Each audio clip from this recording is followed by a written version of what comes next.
जय हिंद दोस्तों, बहुत बहुत स्वागत है हमारे YouTube चैनल के अंदर और इस इंफॉर्मेटिव पॉडकास्ट के अंदर। दोस्तों, इंडिया के टैक्सेशन के बारे में तो हम आपको बहुत तरह की इन्फॉर्मेशन देते रहते हैं, लेकिन आज आपको बताने वाले हैं यूएई टैक्सेशन के बारे में। आपने सुना होगा दुबई के अंदर किसी भी तरह का कोई टैक्स नहीं लगता है, तो इसकी क्या सच्चाई है। और दुबई के अंदर अगर आप अपनी खुद की कंपनी बनाना चाहते हैं, क्योंकि दुबई एक तरह से बिजनेस का हब बन चुका है, तो इसी सिलसिले में आज हमारे एक्सपर्ट आज आपको अपने बहुत तरह के FAQs सूचनाएं इन्फॉर्मेशन देने वाले हैं। तो देर ना करते हुए सबसे पहले मैं आज हमारे चैनल के ऊपर जो हमारे स्पीकर गेस्ट हैं श्री अर्जुन जी मित्तल साहब, जो कि टैक्स एडवाइजरी यूट्यूब चैनल के नाम से आपको भी काफ़ी इन्फॉर्मेटिव वीडियोस इंडियन टैक्स के बारे में तो देते ही हैं, लेकिन कहने की बात है कि दोस्तों एक पैर इनका इंडिया में होता है और दूसरा पैर दुबई के अंदर होता है। तो आप इस वीडियो के लास्ट तक बने रहेंगे तो दुबई टैक्सेशन का सिस्टम क्या है, कैसे काम करता है, आपको वहाँ पे जाकर के किस किस तरह का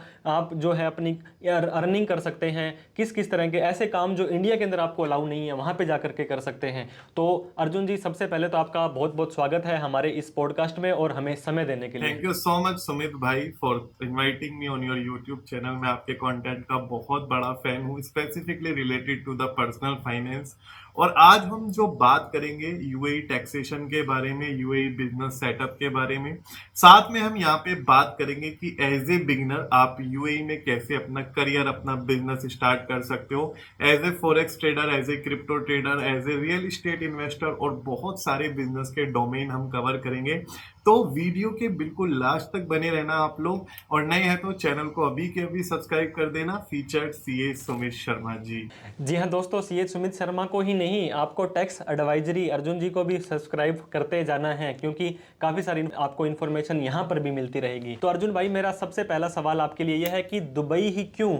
इस आप मानेंगे कि यूनिवर्स के अंदर कितनी 200 प्लस कंट्रीज हैं, Australia, Canada, New Zealand, UK, USA, Schengen, Germany, इतनी कंट्रीज हैं, लेकिन हम दुबई पर ही क्यों इतना फोकस कर रहे हैं? ऐसा क्या है वहाँ पर कि एक व्यक्ति वहाँ पे जाकर ही बिजनेस सेटअप करे? सो बेसिकली अगर हम देखें, यूएई एक टैक्स हेवन कंट्री है जहां की पॉलिसीज बिजनेस को एक स्पेसिफिक एरिया प्रोवाइड कराती है जहां पे वो बहुत ज्यादा टैक्स सेव कर सकते हैं। इंडिया में अगर हम टैक्स की बात करें, यूएस में अगर हम टैक्स की बात करें, या जर्मनी में भी हम टैक्स की बात करें, तो वो 30 to 40% टैक्स बैठता है। इंडिया में तो including cess 31 point something around बैठता है। लेकिन यूएई में अगर मैं बात करूं पर्सनल टैक्स के बारे में, तो वो बिल्कुल जीरो है। उसके ऊपर कॉर्पोरेट टैक्स वगैरह वहां पे लगता है, कंपनीज में वैट भी लगता है, लेकिन वो भी एक स्पेसिफिक लिमिट के बाद लगता है। और इसकी जो पॉलिसीज हैं, जो दुबई है या यूएई की मैं बात करूं, जहां पे हमारे 7 कॉन्टिनेंट्स आ जाते हैं, लाइक दुबई आ गया, आबू धाबी आ गया, शारजा आ गया, फुजेरा हो गया, रसल खैमा हो गया, तो ये सारे 7 कॉन्टिनेंट मिलके एक कंट्री बनाते हैं यूएई।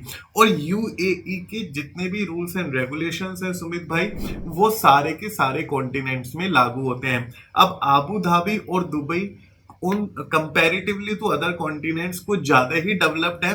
दैट्स वाई दुबई और आबू धाबी में बिजनेस सेटअप करने का यहाँ पे लोग सोचते हैं। लेकिन ऐसा नहीं है कि अगर हमारा बजट दुबई या आबू धाबी के जितना नहीं है और हम कम बजट में अपनी कंपनी इनकॉर्पोरेट करना चाहते हैं, तो हम other continent like Sharjah, Fujairah, Ras Al Khaimah में भी कंपनी इनकॉर्पोरेट कर सकते हैं, जहां पे कॉस्टिंग कंपैरेटिवली कम आती है। और यूएई में, दुबई में स्पेसिफिकली कॉस्टिंग ज्यादा आती है।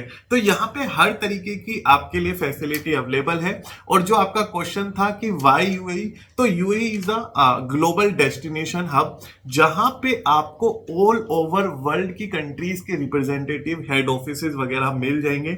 यहाँ पे बायर्स भी हैं, यहाँ पे सेलर्स भी हैं, साथ में यहाँ पे ग्रोथ भी है। अगर आप करेंसी का एप्रिसिएशन देखोगे एईडी का, तो बहुत ही स्ट्रॉन्ग करेंसी है। और ये एक टूरिस्ट डेस्टिनेशन भी है, जहां पे जो इसको एक स्पेसिफिक टूरिस्ट डेस्टिनेशन के साथ साथ यहाँ पे विजिट जो करते हैं ट्रेवल्स, उसके लिए एक यूनिक जगह बनाती है लोगों के दिलों में। तो यूएई अपने आप में स्पेसिफिक है due to tourist destination, due to tax haven system, due to its policies related to the foreigners also. जी बिल्कुल, बहुत ही सुंदर तरीके से आपने बताया कि यहाँ पे किसी भी व्यक्ति को इनकम टैक्स नहीं देना पड़ता, कॉरपोरेट टैक्स भी बहुत कम है कंपेयर अगर हम इंडिया से करें मान लीजिए, और उसके अलावा यहाँ पे टैक्सेशन कम है, 100% ओनरशिप है, बैंकिंग फास्ट है और काफ़ी तरह की चीज़ें मतलब एडवांस स्ट्रक्चर पर आपको यहाँ पे मिल जाएगी। तो मैं अर्जुन जी कहना चाह रहा था कि एक वर्ड आते हैं मेन लैंड हो गया, फ्री जोन हो गया या ऑफशोर हो गया, इनके बारे में थोड़ा हमें बताएं कि ये कैसे वर्क करता है। तो बेसिकली दुबई में या यूएई में अगर हमें कंपनी इनकॉर्पोरेट करनी है तो हमें पहले ये देखना होता है कि हमें मेन लैंड में ओपन करनी है या फ्री जोन में, दोनों में मेन डिफरेंस क्या है तो वो मैं बता दूं। पहले क्या होता था, जैसे इंडिया में स्पेशल इकोनॉमिक जोन होते हैं जहां पे कंपनी इनकॉर्पोरेटेड होती है, ऐसे ही दुबई में फ्री जोन बने हुए थे जहां पे दुबई गवर्नमेंट ने या यूएई गवर्नमेंट ने अलग अलग बिजनेस फील्ड के हिसाब से अलग अलग जोन बना दिए थे जिनको नाम दिया था इफ्जा, डीएमसीसी, मैदान, इस तरीके के फ्री जोन इन्होंने बनाए। और जहां पे जैसे आईटी हो गया, ई कॉमर्स हो गया, गोल्ड हो गया, हर तरीके के बिजनेस डोमेन के अकॉर्डिंग उन फ्री जोन्स को उन्होंने डिवाइड कर दिया।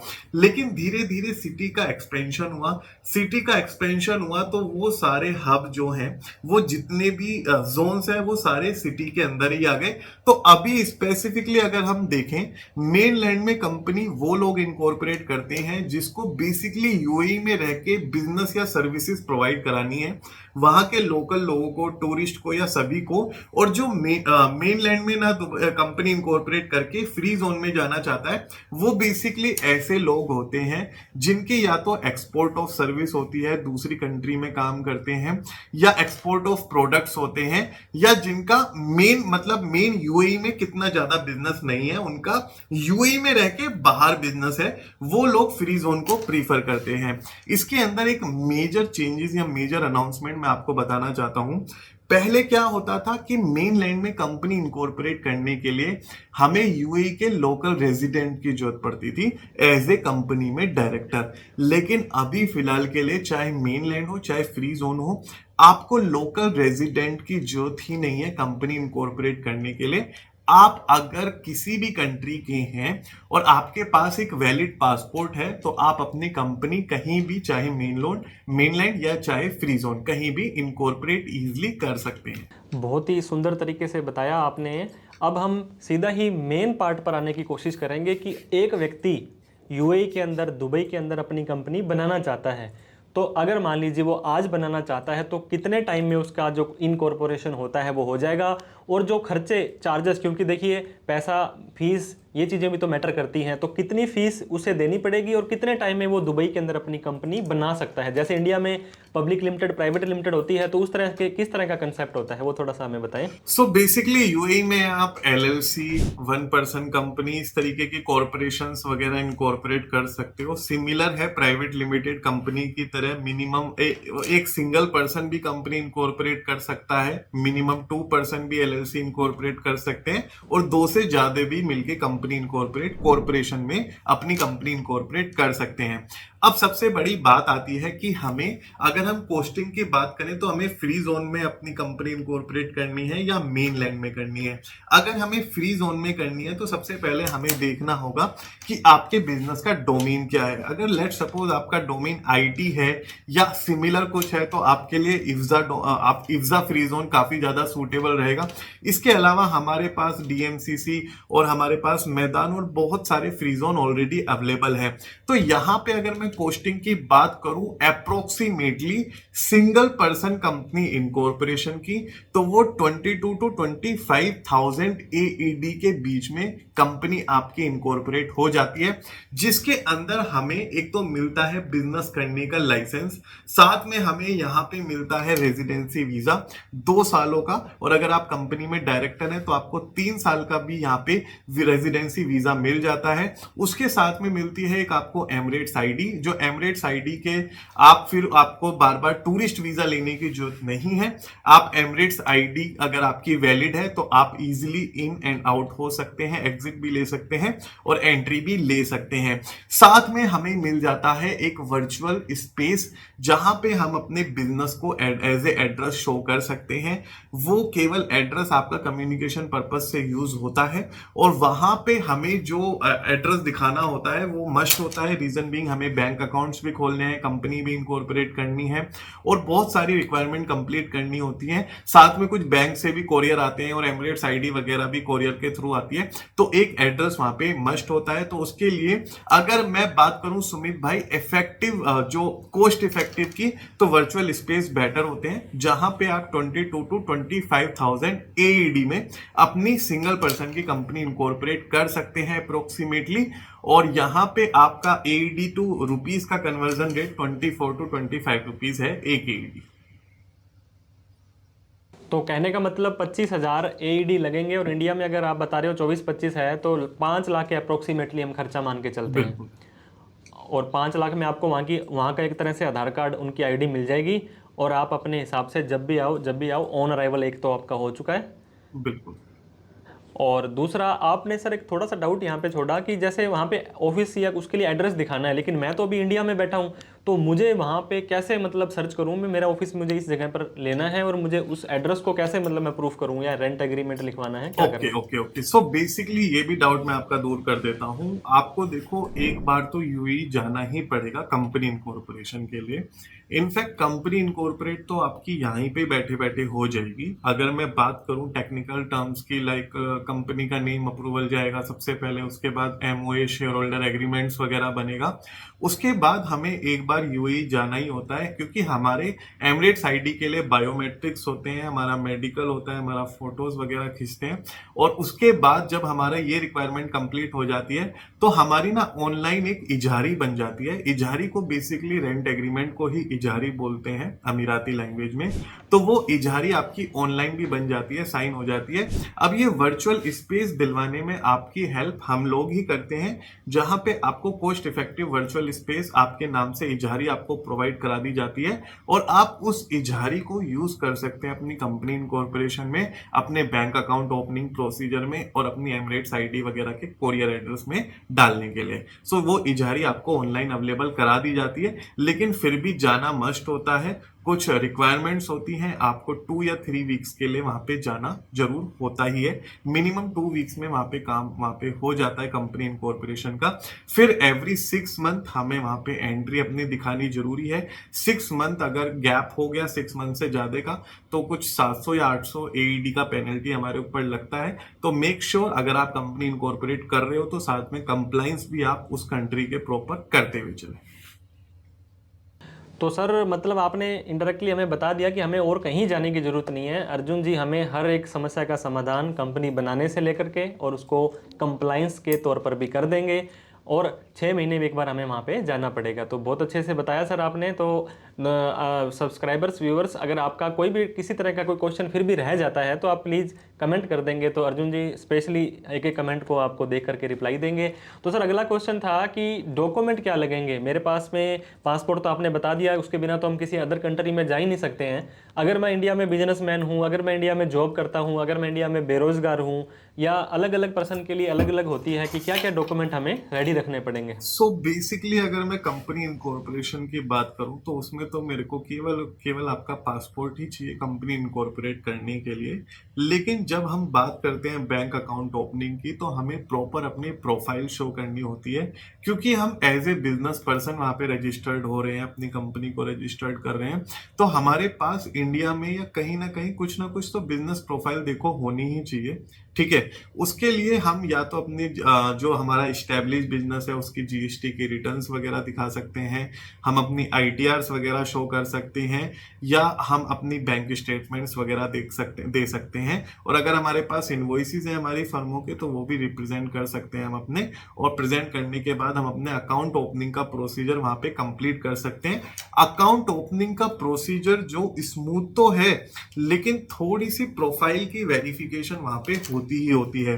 कंपनी इनकॉर्पोरेशन का प्रोसीजर भी कुछ ज्यादा रॉकेट साइंस नहीं है, वो भी स्मूथ है, लेकिन वहां पे भी कुछ ना कुछ वहां पे इंस्पेक्शंस वगैरह होता रहता है। और अगर आपकी कंपनी इनकॉर्पोरेट आपकी हो गई तो उसके बाद ये नहीं कि कुछ भी इंस्पेक्शन नहीं होगा, फिजिकल वेरिफिकेशन बाद में भी हो सकता है आपका।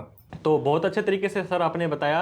अब मैं आपको ये पूछना चाह रहा था, फिजिकल प्रेजेंस के बारे में आपने ऑलरेडी हमें बता दिया कि देखिए वहाँ पे काम करना है तो वहाँ पे हमें जाना तो पड़ेगा ही पड़ेगा। तो कंपनी बनाने से पहले जाना पड़ेगा, बाद में जाना पड़ेगा? जैसे आपने बताया इमारत आईडी के लिए बायोमेट्रिक्स होते हैं, बैंकों की भी हमें वहाँ पे अकाउंट ओपनिंग के टाइम वहाँ पे जाना पड़ेगा, तो फाइनली हमें कब मतलब दुबई के अंदर एक बार लैंड करना पड़ेगा, उसके बारे में सर थोड़ा बताएं। सो कंपनी इनकॉर्पोरेशन के बाद हमें एक एम्प्लॉयमेंट वीजा मिलता है, वो 45 डेज के लिए वैलिड होता है।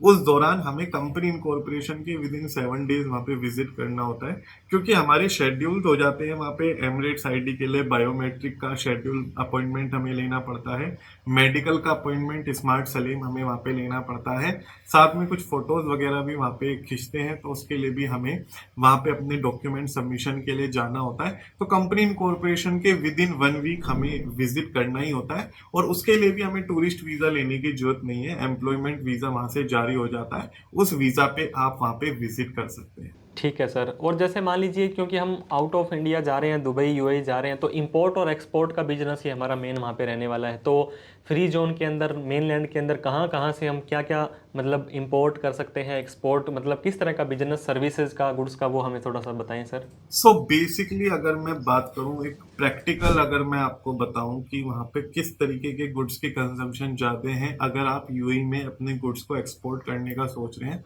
तो देखो वहां पे काफी सारी मेवाए का कंजम्पशन काफी अच्छी मात्रा में होता है।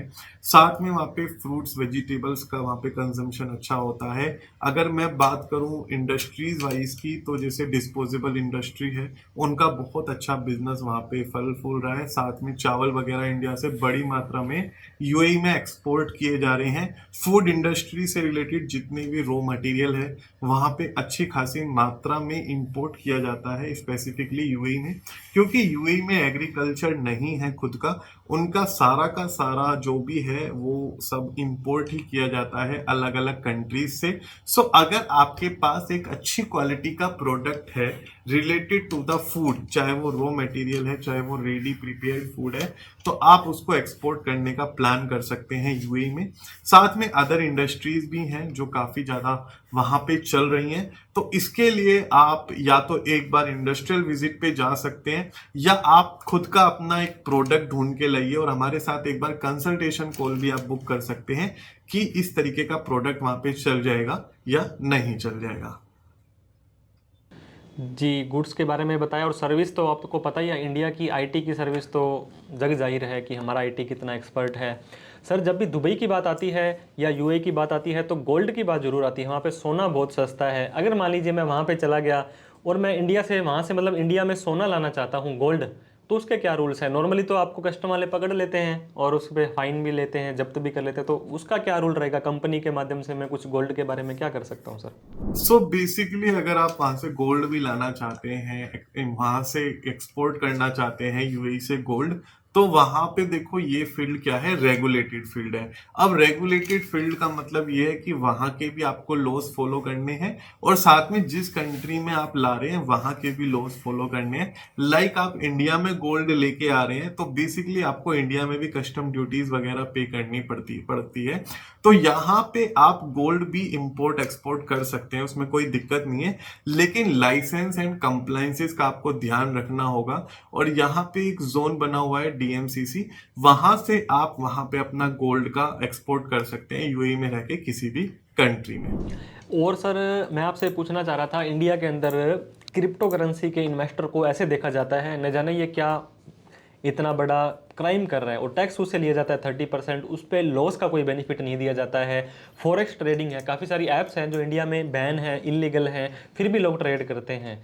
या बात कर लें दोस्तों प्रॉपर्टी की, प्रॉपर्टी आपको पता होगा एक ऐसी चीज़ है जो हमेशा आपको कुछ ना कुछ रिटर्न दे के जाती है। तो इन तीनों चीज़ों के बारे में बताऊँ, मैं दुबई में जाकर के, यूएई में जाकर के, क्रिप्टो के अंदर या फॉरेक्स के अंदर या मैं प्रॉपर्टी में किस तरह से वहाँ पे इस कंपनी के थ्रू मैं अपना बिजनेस या काम कर सकता हूँ? सो सुमित भाई, जैसा कि मैंने आपको स्टार्टिंग में ही बता दिया, वहां पे पर्सनल इनकम टैक्स बिल्कुल जीरो है। पर्सनल इनकम टैक्स तो वहां देना ही नहीं पड़ता, और पर्सनल इनकम टैक्स में हमारा कैपिटल गेन टैक्स भी आ जाता है जो कि बिल्कुल जीरो है। अगर आप क्रिप्टो में ट्रेड करते हो, क्रिप्टो में ट्रेडिंग करके आपको प्रॉफिट वगैरह होता है तो उसके ऊपर टैक्स वहां पे लगता ही नहीं है।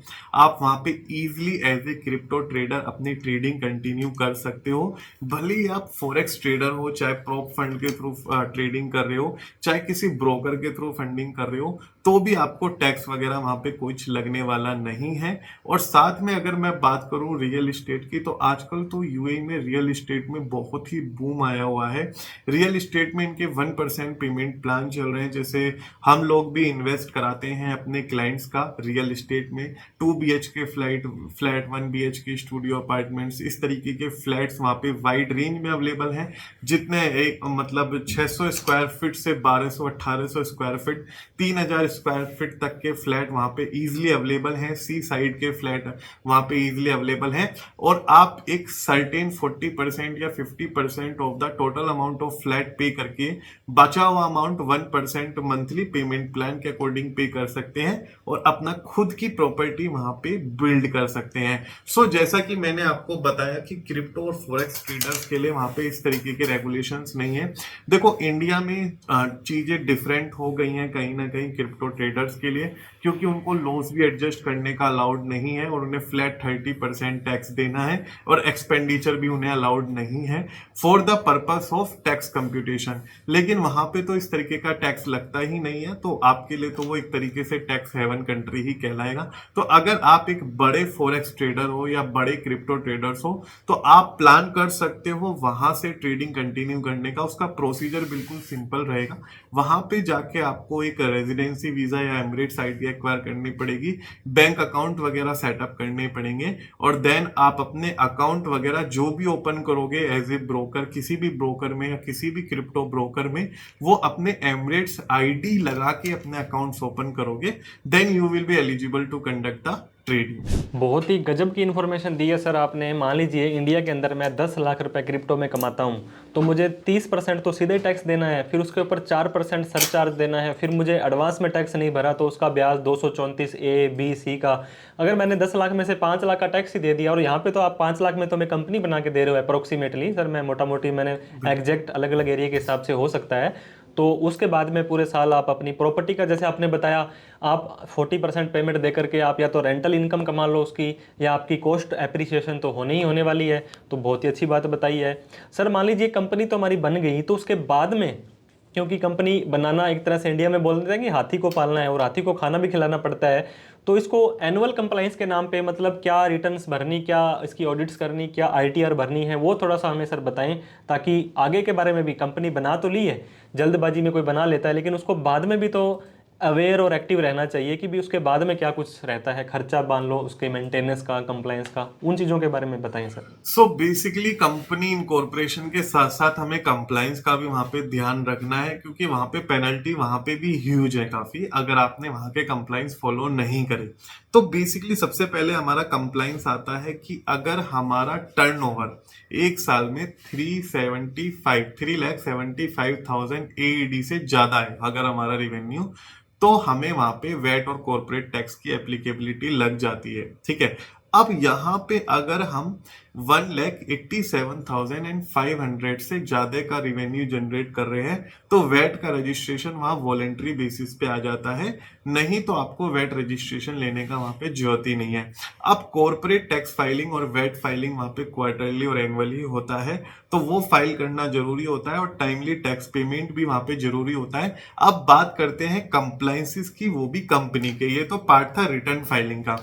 अब अगर हम बात करें फ्री जोन में कंप्लायंसेस की, तो बेसिकली जो हमारा लाइसेंस, जो हमारा बिजनेस लाइसेंस होता है, उसका भी रिन्यूअल हमें करना पड़ता है। और अगर आप 2 साल का एक साथ रिन्यूअल कराते हैं तो आपको काफी ज्यादा कॉस्ट सेविंग वहां पे देखने को मिल जाती है। और खर्चा क्या आता है तो उसका मैं बेसिकली बता दूं। अगर जैसे हमारी कंपनी इनकॉर्पोरेट करने की कॉस्टिंग फ्री जोन में 22 से 25,000 AED के बीच में आ गई थी, तो रिन्यूअल के टाइम पे हमारी 17 to 80,000 AED की कॉस्टिंग वहां पे आ जाएगी रिन्यूअल के टाइम पे। तो आपको कंप्लाइंस करने ही है और इस तरीके के कंप्लाइंस आपको करने हैं। और इनफैक्ट अगर आप अपनी मेन लैंड के कंप्लाइंस वगैरह भी जानना चाहते हो तो मेन लैंड का देखो सुमित भाई, कंपनी इनकॉर्पोरेशन का कोस्ट 30,000 प्लस एडी पहुंचता है मेन लैंड का, क्योंकि मेन लैंड में रिक्वायरमेंट्स बहुत ज्यादा है और उसकी कंप्लाइंस की रिक्वायरमेंट भी बहुत ज्यादा है, क्योंकि आप डायरेक्टली यूएई के लोकल रेजिडेंट को सर्विसेज या प्रोडक्ट सप्लाई कर रहे हो। तो बाय डिफॉल्ट ही आपके ऊपर कंप्लायंसेस थोड़े से ज्यादा इंप्लीमेंटेड हो जाते हैं और उसकी रिन्यूअल कॉस्ट भी हमारी कंपैरेटिवली ज्यादा ही बैठती है। तो रिन्यूअल का आपको ध्यान रखना है, टाइमली रिन्यूअल अपनी कंपनी का कराते रहना है। जैसे हम इंडिया के अंदर स्टैट ऑडिट करवाते हैं, फिर टैक्स ऑडिट हो जाती है, जैसे कि 1 करोड़ रुपए की लिमिट है, फिर आईटीआर भी जाती है उस कंपनी की। और तो सर ये बताएं कि दुबई वाली कंपनी की ऑडिट कब करवानी है, आईटीआर कब करवानी है, और उस डायरेक्टर को 1 या 2 है उनको अपनी आईटीआर भरनी है या नहीं भरनी है? देखो, अगर आप पर्सनल आईटीआर की बात करो तो पर्सनल इनकम टैक्स तो वहां पे है ही नहीं, लेकिन मैं बात करूं अगर कॉर्पोरेट की तो वहां पे ऑडिट करने के लिए सर्टिफाइड पब्लिक अकाउंटेंट होते हैं। और अगर हमारी जो लिमिट है, हमारी जो वैट की या कॉर्पोरेट टैक्स की कॉम्प्रिहेंसिव लिमिट वहां पे एक्सीड कर रही है तो ऑडिट की रिक्वायरमेंट हमारे वहां पे इंप्लीमेंट हो जाती है, या कई सारे केसेस में अथॉरिटीज भी डायरेक्ट कर देती हैं हम लोगों को कि आपको ऑडिट मैंडेटरी है, कराना है। तो हमें अपने सीपीए के थ्रू अपने अकाउंट्स को ऑडिट करा के अपनी रिपोर्ट्स वगैरह फाइल करना होता है। अब अर्जुन भाई, जैसे मैं इंडिया से गया हूँ, वहाँ पे यूएई के अंदर मैं अपनी कंपनी खोल रखी है, अब मैं काम करना चाहता हूँ यूएस से, यूके या ऑस्ट्रेलिया, न्यूजीलैंड, इन तरह के यहाँ पे कंट्रीज़ हैं, उनके क्लाइंट से मैं काम करना चाहता हूँ, तो उसका क्या टैक्स का ट्रीटमेंट रहेगा? मतलब वहाँ पे मैं रह तो दुबई में रहा हूँ, लेकिन मैं clients all over the world से भी मैं ले सकता हूँ क्या मेरे गुड्स और प्रोडक्ट? वो बताएं। बिल्कुल बिल्कुल, एब्सोल्युटली। दुबई एक ऐसी इकलौती कंट्री है यूएई जिसका 130 से भी ज्यादा देशों के साथ डबल टैक्स अवॉइडेंस एग्रीमेंट है। यानी अगर यूएई में रह के आपने किसी ऐसे क्लाइंट से पेमेंट रिसीव करा जो कि यूएस में है या यूके में है या किसी और कंट्री में है और वहां पे आपके ऊपर टैक्स इंपोज हो चुका, तो आपको डबल टैक्स अवॉइडेंस का वहां पे क्रेडिट मिल जाएगा। डीटीए के तहत आप क्रेडिट अवेल कर सकते हो, जिसके अंदर हमें फैसिलिटी मिलती है कि हमें केवल एक ही देश में टैक्स देना है, दोनों देशों में हमें टैक्स नहीं देना। तो यूएई में आप बैठ के आसानी से यूके के, यूएस के या किसी भी कंट्री के जिनके साथ डीटीए है स्पेसिफिकली, वहां से आसानी से आप अपनी क्लाइंटेज मेंटेन कर सकते हो और अपना बिजनेस कंडक्ट आसानी से कर सकते हो। तो यूएई का क्या हमारे इंडिया से भी डीटीए है? अगर इंडिया के किसी क्लाइंट को मैं वहाँ दुबई में बैठ के सर्विस दे रहा हूँ या कोई गुड्स दे रहा हूँ, तब टैक्स का क्या ट्रीटमेंट रहने वाला है? यस, यूएई में, यूएई और इंडिया के बीच में double tax avoidance agreement exist करता है। और अगर एज एन इंडियन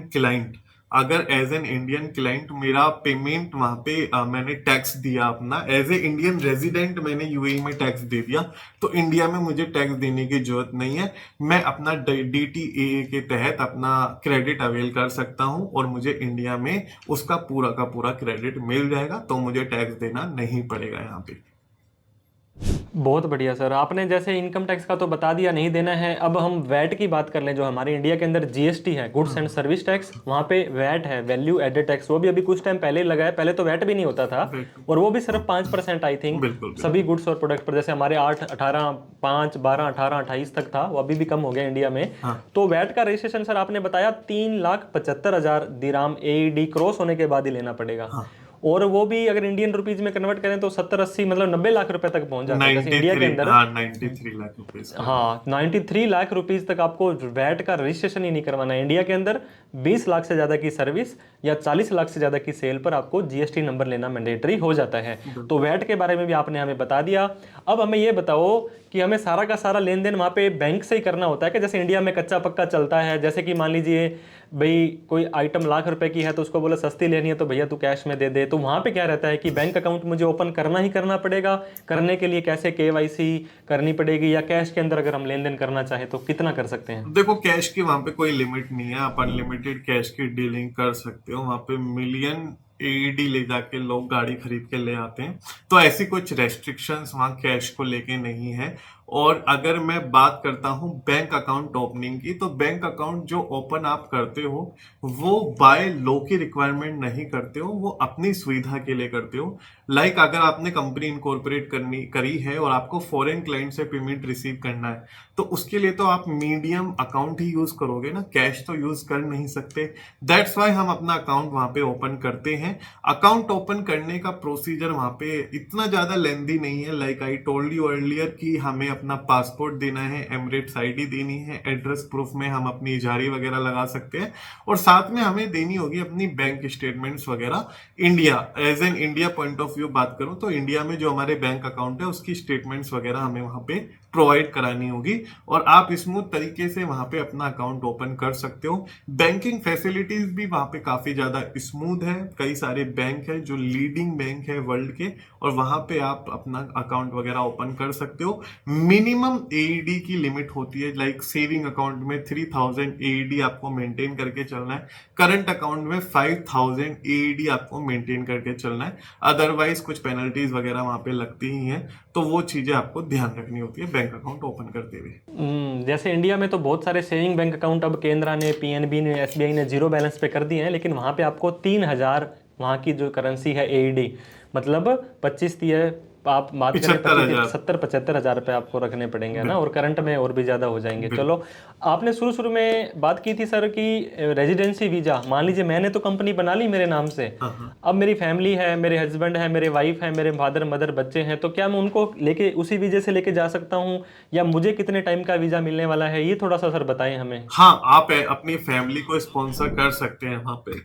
अगर आप एज ए डायरेक्टर वहां पे वीजा अप्लाई करते हैं तो आपको 3 साल का वहां पे मिल जाएगा, लेकिन आपकी फैमिली को वहां पे 2 साल का ही मिलने वाला है। लेकिन वहां पे एक गोल्डन वीजा भी मिलता है अगर हमारा टोटल इन्वेस्टमेंट 5 मिलियन से ऊपर है। लगभग इंडियन करेंसी में अगर मैं बात करूं तो 4.5 से 5 करोड़ रुपए से ऊपर का अगर आप प्रॉपर्टी में इन्वेस्ट करते हैं, या किसी एनी अदर बिजनेस में इन्वेस्ट करते हैं, या वहां पे अपनी कैपिटल इंट्रोड्यूस करते हैं कंपनी में, या करंट अकाउंट में डिपॉजिट करते हैं, तो वहां की गवर्नमेंट आपको सीधा 5 इयर्स का गोल्डन वीजा भी दे देती है, जिसमें आपको प्रॉपर 5 इयर्स के लिए वीजा मिल जाता है। उसके बाद वो रिन्यूअल हो जाता है। रिन्यूअल के टाइम पे ये देखा जाता है कि जो आपने ओरिजिनल इन्वेस्टमेंट की थी वो मेंटेन है या नहीं है। बहुत बढ़िया सर, मतलब कभी भी आप अपना वीकेंड जा करके दुबई में मनाओ, इंडिया में रहो, मतलब आप की तरह से एक तरह से ऑन अराइवल वीज़ा हो गया आपका। बिल्कुल। अब मैं बात करूंगा मल्टीपल एक्टिविटीज़ के बारे में। मल्टीपल एक्टिविटीज़ सर, जैसे आपको पता होगा फ्री जोन से रिलेटेड है या मेन लैंड से रिलेटेड है,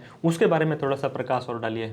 सर देखो, मल्टीपल एक्टिविटीज की अगर मैं बात करूं, देखो जैसे अगर आपका सपोज करो आप फ्री जोन में कंपनी इनकॉर्पोरेट कर रहे हो सुमित भाई, और आपने एज एन आईटी बिजनेस अपना शो करा, तो आप मल्टीपल एक्टिविटी 1-2 और शो कर सकते हो।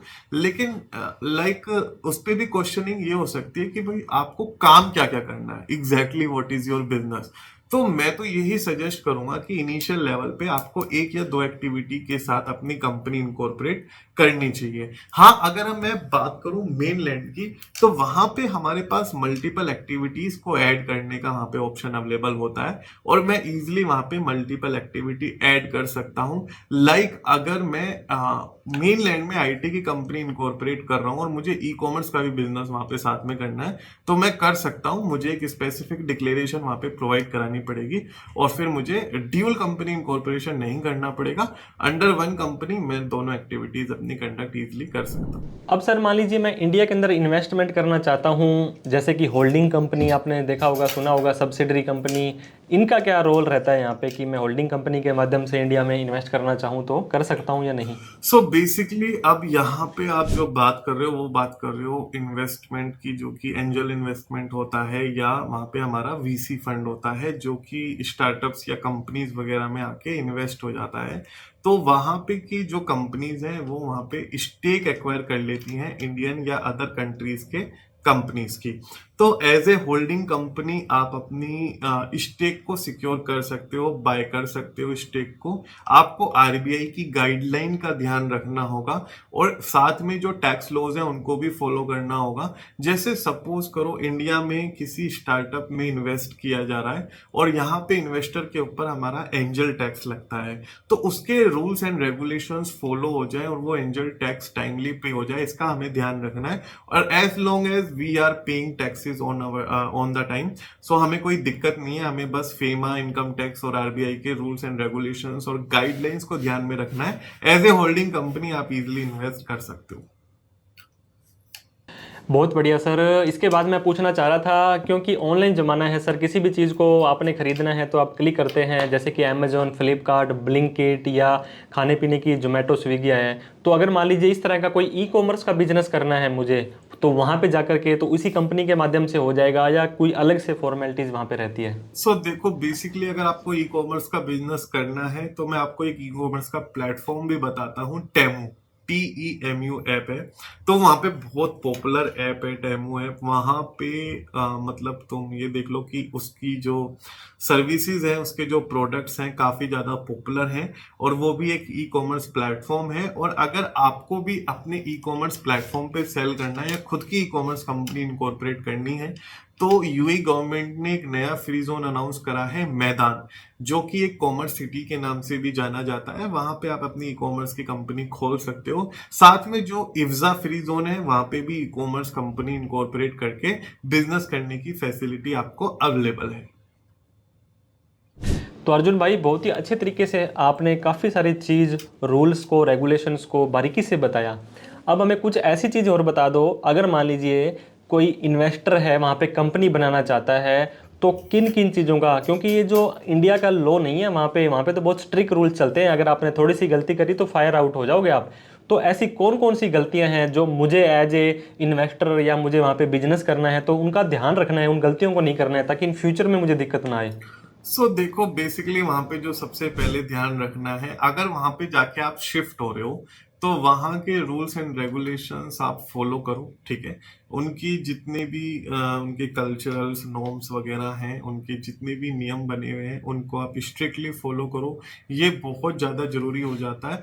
और लॉज वगैरह भी कुछ ज़्यादा इतने स्ट्रिक्ट नहीं है, वो भी उनकी कंट्री के स्टैंडर्ड के हिसाब से हैं। वो लोग कहते हैं कि आप किसी को परेशान मत करो, आपको कोई भी परेशान नहीं करने का।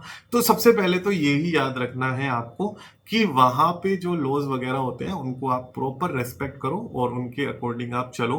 साथ में जो भी हमारे कंप्लाइंसेस हैं, लाइक कंप्लाइंसेस अगर मैं बात करूं, अपन खुद की कंपनी इनकॉर्पोरेट कर रहे हैं तो हमें रिन्यूअल वगैरह कराना होता है, तो हम टाइमली रिन्यूअल कराएं। हमारी एमिरेट्स आईडी जो बनती है वो भी 2 या 3 साल के लिए बनती है, तो उसको भी टाइमली रिन्यू आप करा लें, तो वो बहुत ज़्यादा जरूरी हो जाता है। साथ में अगर आप वहाँ पे जाके कोई व्हीकल वगैरह भी ऑन करते हो तो ट्रैफिक रूल्स वगैरह को आपको बहुत ज़्यादा समझ के वहाँ पे यूज करना है। उसको जो भी मोटर्स व्हीकल्स वगैरह है, नहीं तो वहाँ पे पेनल्टी काफ़ी ह्यूज है। और अगर आपकी बैंकिंग प्रोफाइल थोड़ी सी वीक है तो भी आपको दिक्कत आ सकती है। तो अगर आप कंपनी इनकॉर्पोरेट कर रहे हो वहाँ पे, तो आप प्रॉपर अपनी जो भी अमाउंट रिसीव कर रहे हो उसको इनवॉइसेस के अगेंस्ट ही रिसीव कर रहे हो, उसका ध्यान रखना होगा आपको। और साथ में मिनिमम बैलेंस की रिक्वायरमेंट भी पूरी करके चलनी है। और जब भी वेरिफिकेशन होगा अथॉरिटीज की साइड से, आपको प्रॉपर वेरिफिकेशन अपना कराना है, तो आपको कोई भी दिक्कत नहीं आने वाली। मतलब इंडिया की तरह नहीं है कि आप ले दे के आपका काम चल जाएगा, आपको प्रॉपर रूल रेगुलेशन से ही रहना पड़ेगा। बिल्कुल तो सर बिल्कुल। मुझे अब ये बता दीजिए कि अगर कोई व्यक्ति है, मान लीजिए मैं ही हूँ और मुझे अब कंपनी बनानी है, तो मैं फर्स्ट स्टेप मेरा क्या करूँ, मैं किससे जा कर के मिलूँ, मैं कैसे अप्लाई करूँ, मुझे जो कंसल्टेंट वगैरह जो हैं, क्योंकि आपको पता है आजकल ये भी बहुत एक बड़ी एक टास्क हो जाता है कि आपको एक सही कंसल्टेंट नहीं मिल पाता है, जिसके कारण आपको जितने रुपए आप बचाते हो किसी सस्ते कंसल्टेंट के पास जाके, उससे ज़्यादा तो आपके पेनल्टी के अंदर पैसा चला जाता है। हमने बहुत बार ये भी फील किया है, हर एक चीज़ के अंदर, जीएसटी, इनकम टैक्स, ऑडिट के अंदर आप सस्ता नहीं, वो कहते हैं ना कि सस्ता और महंगा, उसके कंपैरिजन में आप एक क्वालिफाइड, अगर हम मान लीजिए किसी कंसल्टेंट को चाहते हैं तो उसका क्या प्रोसेस रहेगा? और आप भी बताएं कि आप किस तरह की सर्विसेज प्रदान करते हैं, ताकि अगर हमारा कोई जेन्युइन सब्सक्राइबर्स है वो दुबई के अंदर शिफ्ट होना चाहता है तो वो कैसे मतलब अप्रोच करे, या क्या आपसे पहला स्टेप क्या रहेगा उसका? अगर आपको देखो अपना खुद का सेटअप करना है यूएई में, तो आपको सबसे पहले ये देखना होगा कि आपके बिजनेस का डोमेन क्या है, आप करते क्या हो, ठीक है। उसके बाद आपको देखना होगा, एक अगर हम अपनी ही बात करें टैक्स एडवाइजरी, यहाँ पे हम आपको सर्विसेज देते हैं from the company incorporation to the company compliances, साथ में बैंक अकाउंट और एमरेट्स आईडी की असिस्टेंस आपको मिल जाती है। और अगर आपको रियल एस्टेट वगैरह में भी इन्वेस्ट करना है तो उसमें भी हमारी तरफ से गाइडेंस आपको मिल जाती है इन्वेस्ट करने की। और अगर आप बात करो कि आपको एज ए बिगिनर अभी क्या करना है फिलहाल, तो सबसे पहले तो देखो आपको किसी ऐसे कंसल्टेंट से एक कंसल्टेशन कॉल बुक करनी चाहिए जिसको थोड़ा सा प्रैक्टिकल एक्सपोजर हो, क्योंकि जो गलत कंसल्टेंट है वो आपको गलत सलाह दे देगा। तो हो सकता है आपको कंपनी इनकॉर्पोरेट करनी है किसी अदर जोन में और आपने कंपनी इनकॉर्पोरेट कर ली किसी अदर जोन में, राइट। आपको करनी तो थी इफ्जा जोन में और आपने कर ली डीएमसीसी जोन में, तो उसमें भी दिक्कत हो जाती है काफी ज्यादा। रॉन्ग इन्फॉर्मेशन का आना भी बहुत ज्यादा दिक्कत भरा हो सकता है। जिसको प्रैक्टिकल एक्सपोजर हो काम करने का और जिसको नॉलेज हो, आप उसके साथ एक बार कंसल्टेशन कॉल बुक कीजिए। आपको हमसे कनेक्ट करना हो तो इस वीडियो के डिस्क्रिप्शन बॉक्स में लिंक है, आप हमसे भी डायरेक्टली कनेक्ट कर सकते हैं सुमित भाई के थ्रू, और वहां पे आप अपनी क्वेरीज वगैरह वहां पे रिजोल्व कर सकते हैं। और अगर आपकी बात करूं मैं सेकंड स्टेप की, तो कंसल्टेंट आपको सजेस्ट करेगा कि भाई ये जोन आपके लिए ज्यादा सूटेबल रहेगा या ये बिजनेस का डोमेन आपके लिए ज्यादा सूटेबल रहेगा। देन आप डिसाइड करेंगे, अपनी कॉस्टिंग देखेंगे उससे रिलेटेड, और आप अपना second step which is company incorporation, third step which is Emirates ID and the bank accounts opening, and fourth step आपका बिजनेस का ऑपरेशन, वो आप स्टार्ट कर सकते हैं।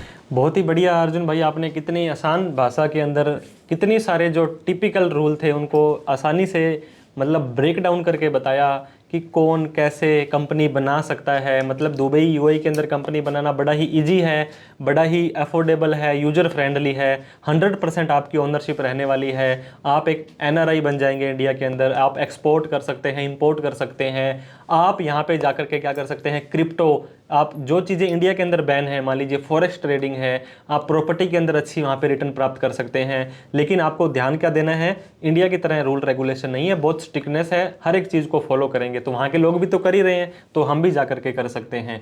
तो मुझे लगता है हमने काफ़ी सारी चीज़ें तो अर्जुन भाई कवर कर ली है। फिर भी हमारे वैल्यूअर सब्सक्राइबर्स का, व्यूवर्स का कोई डाउट, क्वेरी, क्वेश्चन रह जाता है तो आप क्या करें, हमें कमेंट बॉक्स में लिखें, या आप डायरेक्ट 1-to-1 अगर कोई कॉल या कंसल्टेंट चाहते हैं, कोई सर्विस या किसी तरह का ऐसा कुछ आपका डाउट रह जाता है तो आप सर से डायरेक्ट भी मिल सकते हैं। अर्जुन सर आपके लिए हमेशा अवेलेबल हैं। तो डिस्क्रिप्शन के अंदर जो हमने लिंक दिया है उनसे जाकर के आप डायरेक्ट भी अपनी कॉल बुक कर सकते हैं। तो सर आप कंक्लूडरी रिमार्क के अंदर क्या कहना चाहेंगे कि कंपनी, आपका जो प्रैक्टिकल एक्सपोजर है, आपने लोगों को देखा होगा कि लोग कैसे इंडिया के अंदर कई बार तो मैं फिर वही घूम फिर के बात आती है, हमें कोई किसी भी कंट्री की कोई अच्छाई या बुराई नहीं, लेकिन यहाँ पे कई बार, अब एक एग्जांपल देना चाहूँगा, जीएसटी रजिस्ट्रेशन के लिए अभी भी एक महीना लोगों को वेट करना पड़ता है।